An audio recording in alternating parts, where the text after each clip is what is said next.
At the White House Correspondents' Dinner on Saturday night, the president, he got a lot of laughs. Larry Wilmore got a lot of groans. Here's a sample. I do apologize. I know I was a little late tonight. I was running on CPT.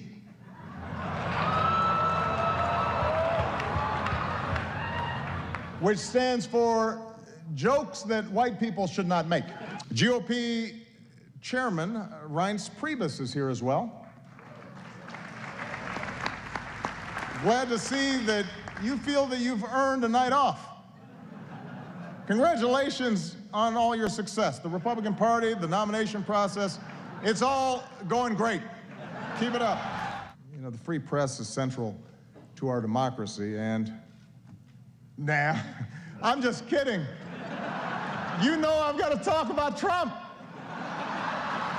Come on. Although I am a little hurt that he's not here tonight. We had so much fun the last time. And it is surprising. You got a room full of reporters, celebrities, cameras, and he says no. Is this dinner too tacky for the Donald? As for me and Michelle, we've decided to stay in D.C. for a couple more years. Thank you. This way our youngest daughter can finish up high school. Michelle can stay closer to her plot of carrots. She's already making plans to see them every day. Take a look.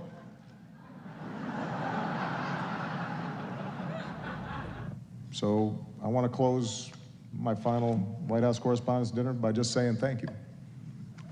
I'm very proud of what you've done. It has been an honor and a privilege to work side by side with you to strengthen our democracy. And with that, I just have two more words to say. Obama out. Now, he killed, but somebody who didn't necessarily do as well was the MC for the evening, Mr. Wilmore. He had to follow the president, not an easy gig for anybody, but even grading on a curve, I don't think he got high marks. Take a look. Welcome to a Negro night here at Washington. Or as Fox News will report, two thugs disrupt elegant dinner in D.C. I have to admit, it's not easy to follow the president, man. You got some jokes, Mr. President. President's funny. Stay in your lane, man. It's not, you don't see me going around presidenting all the time, right? I don't go around passing health care and signing executive orders, pardoning turkeys,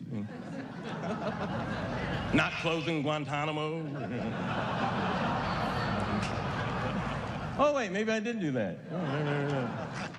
There's a lot more of that. Anyway, guys, regardless of your politics or whatever else, he's got some really good comedy timing. We knew that before tonight. We've seen it before. The Boehner bit that the two of them did. Hysterical. You could tell they generally liked each other enough to pull that one off, whatever the contentious relationships that they had and stuff were. But that was funny. It was funny, and with the Boehner thing, you kept wondering, why couldn't they have brought a little bit of that into their relationship when they needed to get stuff done together? But no, the president was hysterical, and I think it's strange to me watching it because it feels like, my God, he really is leaving. I mean, we know that, but he's been around for so long, so the thought that this was it, I think, was really, you know, kind of moving. His next gig is going to be The Daily Show. Maybe. Oh, I don't know.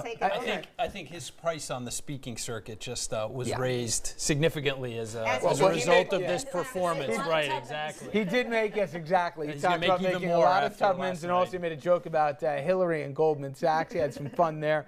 You know, Don, we'll get to a little bit in a few minutes, the Wilmore comment that's generated some controversy, but there's always a kernel of truth that comes out of these things, that it's just veiled under the surface, including when he said, you know, we had someone who jumped the fence at the, you know, at the White House, but we got Michelle, don't worry, you know, like, he's ready to go. You get the idea that, you know, some guys, you were to pull Bill Clinton out of there. He's done his 8 years. I think the Obamas and certainly the president have said, time for something else. When you're the president, you never get to check out. But I think until the time is over. But I think the president is ready to go. And I think Michelle Obama, the first lady, was ready to go after the first night. You've covered a lot of these in the past here. This is you know, you forget sometimes the comedy writers are a part of it, but if you're not selling it and you're not buying what you're saying, it comes off as just a bad roast. Well, and I think Obama clearly enjoys these kinds of events, and he's clearly at home at it. And as the clock begins to run out on him, you can see he's starting to embrace the parts of the job that he likes the best, and this, I think, clearly is one of them. So it gives him a chance to shine. It gives him a chance to poke fun at himself, which he clearly enjoys doing. And he's sort of, I was about to say he's bipartisan in who he targets in these things. He's a little slanted on a few more Republican targets than Democrats, but he was having a good time. You know, Giancarlo, take yourself back to when you're there. Is this a night where staffers are a little nervous about, you know, what the guy's going to say, the person following him, in this case, Wilmore, but you certainly can remember, and then also how it's going to play in the room? Totally, and I think Andrew hit on it. I mean, the jokes have to be good, right? And you're never going to know if the joke's good until it's delivered and now, you get the reaction. By the way, are the writers? Do you guys bring in comedy writers, or do you bring in your own writers who aren't comedy writers, they're speech writers? So it's both, right? Really? I mean, you'll have speech writers, and the speech writers will be augmented by kind of people that you wouldn't imagine will be I'll just say that you wouldn't imagine will be weighing in on jokes for this dinner. You say, wait, the input came from who? Really? Okay, fine. But the other piece is, right, that the president's got to be genuine. I think, Andrew, you touched on this. And part of what made the president's performance the other night so successful was that it was believable. We've seen glimpses of that in the past. He's broken out into song sometimes at the podium. He's got kind of a, you know, a bit of a playful banter at some press conferences, et cetera, a relaxed banter that we saw. So this wasn't wholly out of character. There is nothing more painful than seeing anyone, let alone the President of the United States, try to be funny or try to be out of character in person. I mean, that's the thing that as a staffer, right, you're the most girded against. Oh, my gosh. Was there a moment that you remembered back in your day? Yes, as a matter of fact, 100% there is. It was when George W. Bush went on David Letterman during the 2000 campaign. I don't know if anyone remembers that performance, but it was a disaster. He showed up in the, I can't remember if he showed up, no, he showed up in the Regis attire for the Regis show. But then Governor Bush went on David Letterman and made a joke. Letterman had just had his open heart surgery, and he made a joke about it, and it just fell flat, and it was awkward, and we were like under the desk going, oh my God. He picked up a little bit after that, but yeah, that was the one that stood out for me. And Nan, we were joking around. We were seeing his Priebus was kind of like shrinking before our eyes in there.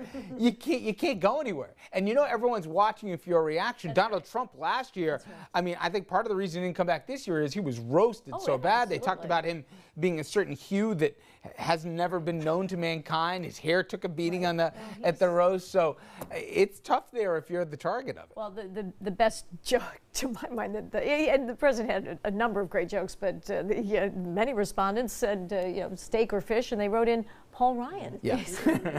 But that's not one of your choices. It was perfect. And you know what? You have to, if you're there, you bring your sense of humor, and you have to laugh. It's a roast. You have to be able to take it as well as dish it out. Donald Trump, 4 years ago when he was there, could not take it. No.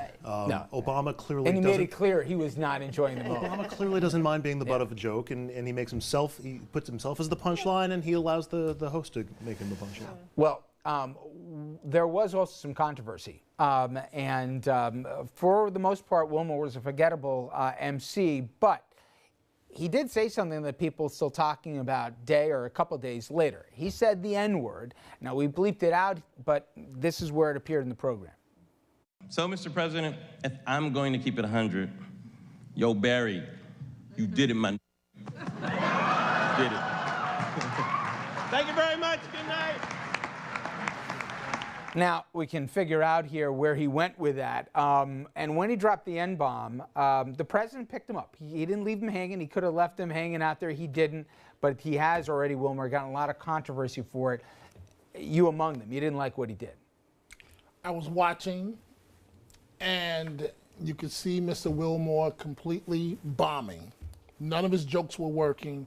The joke about Wolf Blitzer was offensive to people like me. Wolf has been in this game of political reporting a long time. How dare you, who just got a show a half a minute ago on Comedy Central that nobody watches, and you're making fun of this man's career. And then, for the man that grew up in a suburb of California, I'm referring to Mr. Wilmore, he wants to keep it real. He wants to beat on his chest. Yo, Barry. And I've calmed down. I wrote an open letter complaint. This clown Many of us have fought have fought institutional racism all our careers. Like women have to fight glass ceilings. And this clown, this idiot, gets up there. He could have said brother instead of my N.